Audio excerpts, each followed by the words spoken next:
Your learning objectives for mastering the examination of the sensory system and reflexes are to assess pain, temperature, light touch, and vibratory sensations, as well as position sense and discriminative sensation, and to correctly elicit the deep tendon reflexes of the biceps, triceps, brachioradialis, knee or patellar tendon, and ankle or Achilles tendon, as well as to properly test the plantar response or Babinski sign. Sensory impulses participate in reflex activity and give rise to conscious sensation, calibrate body position in space, and help regulate autonomic functions such as blood pressure, heart rate, and respiration. A complex system of sensory receptors relays impulses from skin, mucous membranes, muscles, tendons, and viscera that travel through peripheral projections into the posterior root ganglia and are eventually directed to the spinal cord and into the brain. When testing sensation, use a symmetric pattern on both sides of the body. Comparison helps you to better identify where sensory losses occur. By identifying the distribution of sensory abnormalities and the kinds of sensations affected, you can infer the location of causative lesions.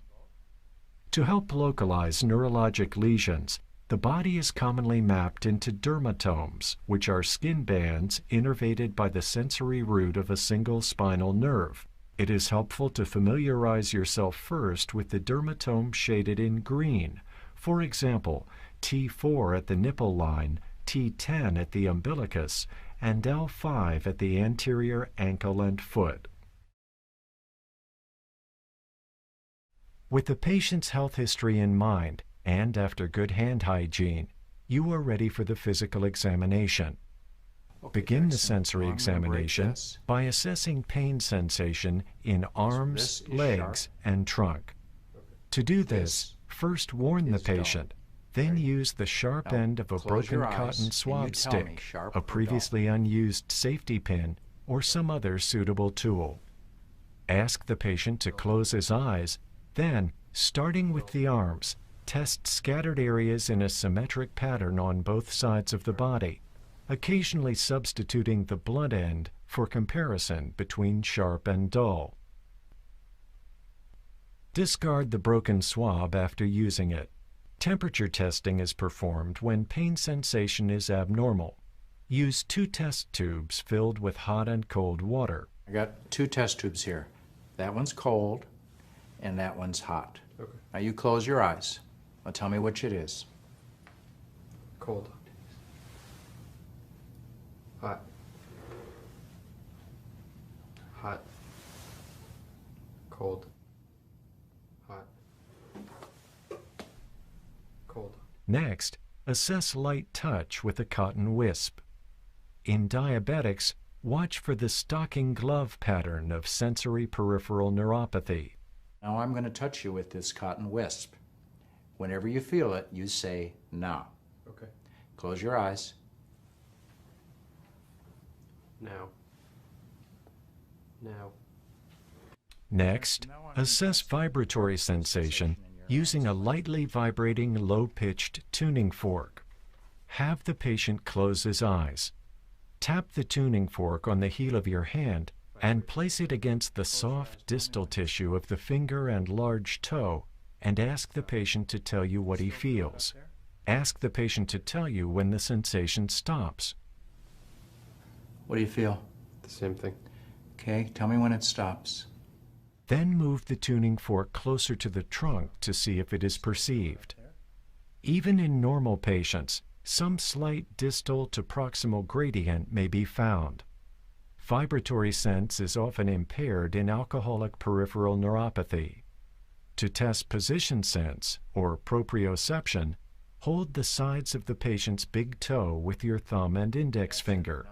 Avoid touching the other toes.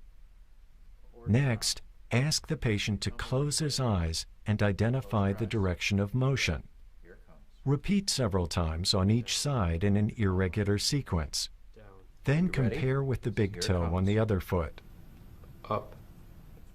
Again, with the patient's eyes closed, test position sense in the upper extremities, beginning with a finger on each of the patient's hands and moving more proximally to the metacarpophalangeal joints and beyond if indicated.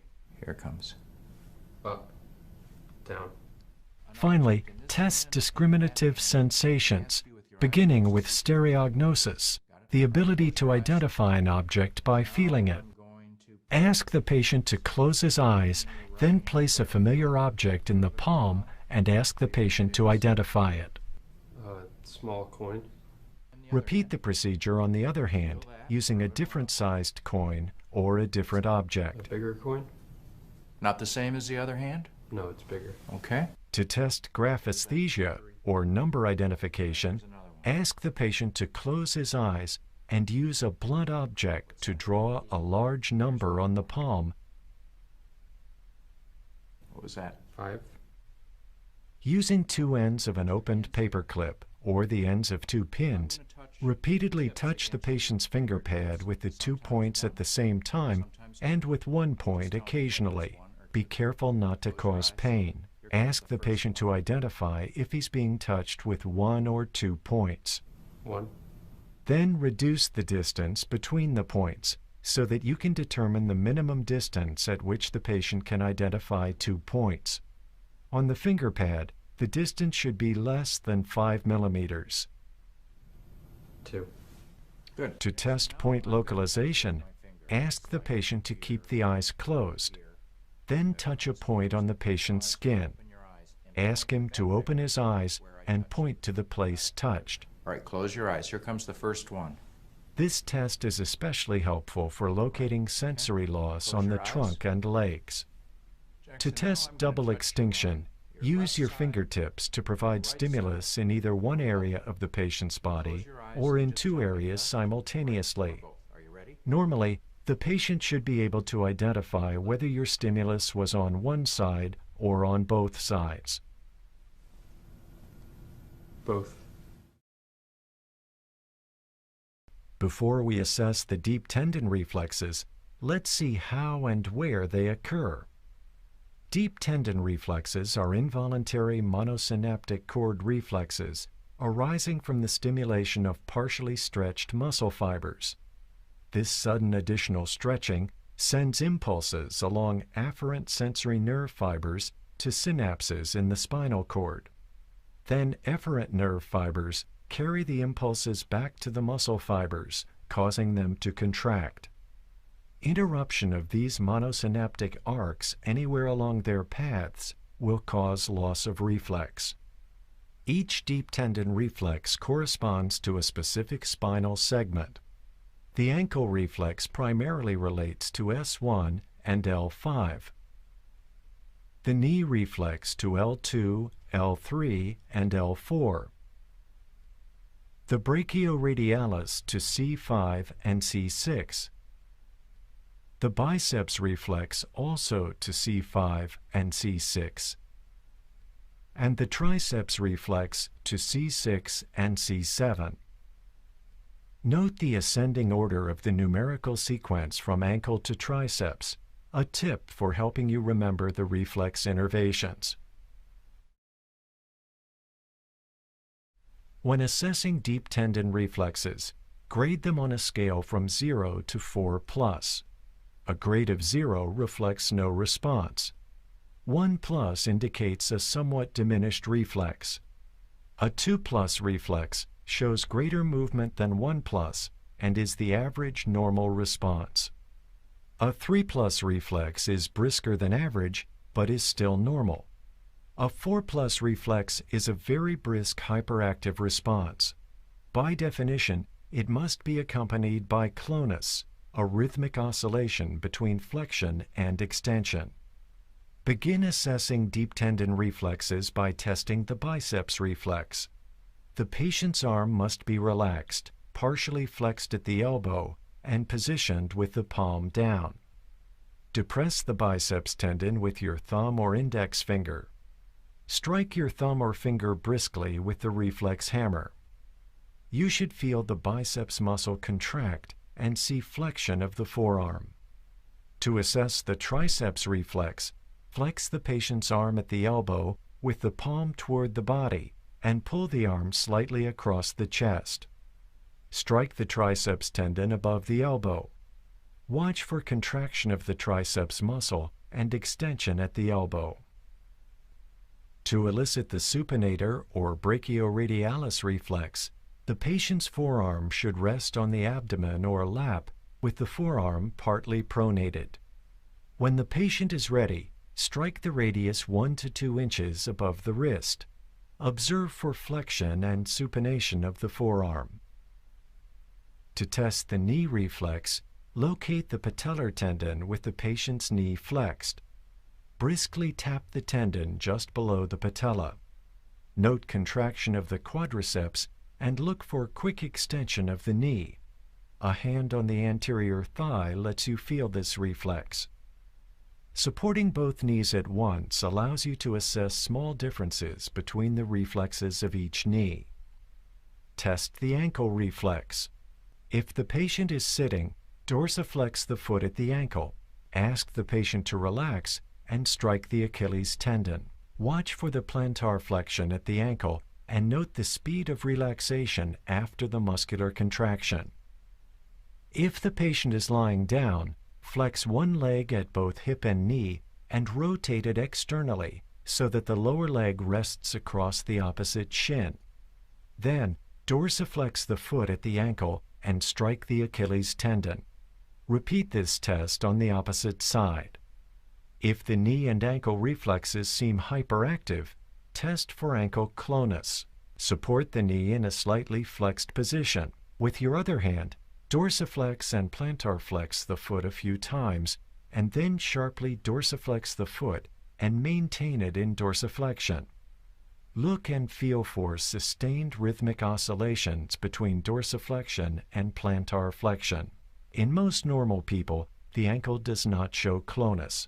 A few clonic beats may be seen and felt, especially when the patient is tense or has exercised. Now turn to the cutaneous stimulation reflexes. To test these reflexes, lightly but briskly stroke each side of the abdomen from above T8 to 10 and below T10 to 12, the umbilicus. You should see contraction of the abdominal muscles and sometimes deviation of the umbilicus toward the stimulus. To test for plantar response, use an object such as the wooden end of an applicator stick or the handle of your reflex hammer to stroke the lateral aspect of the sole of the foot from the heel to the ball, curving medially across the ball. Warn the patient that this stimulus may feel uncomfortable. Use the lightest stimulus that will provoke a response. Note this patient's normal response, plantar flexion or downgoing of the big toe.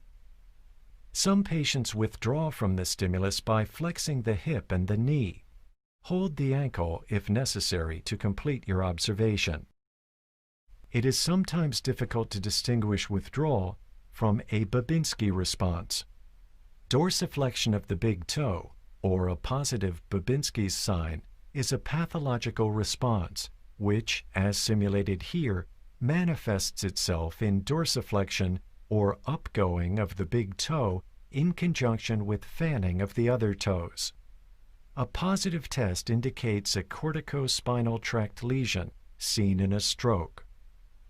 If you suspect meningeal inflammation, test for meningeal signs. First, make sure there is no injury to the cervical vertebrae or cervical cord.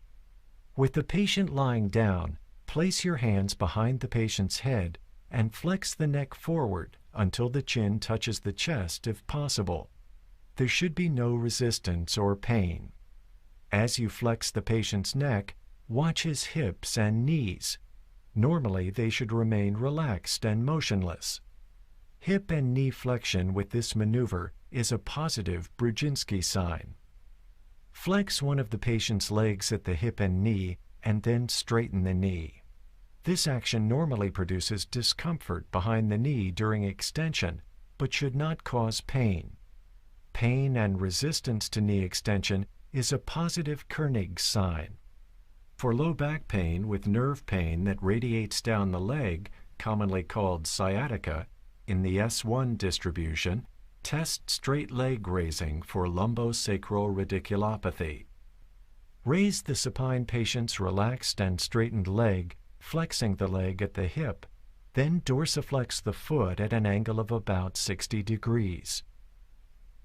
Radicular pain into the leg constitutes a positive test. Do not mistake normal tightness or discomfort in the buttocks or hamstring muscles as a positive test. A clear, well-organized clinical record, employing language that is neutral, professional, and succinct, is one of the most important adjuncts to patient care. Sensory. Pinprick, light touch, position and vibration intact. Reflexes. 2+ and symmetric with plantar reflexes downgoing. After practice and further review of this video, make sure you have mastered the important learning objectives for examining the patient's neurosensory system.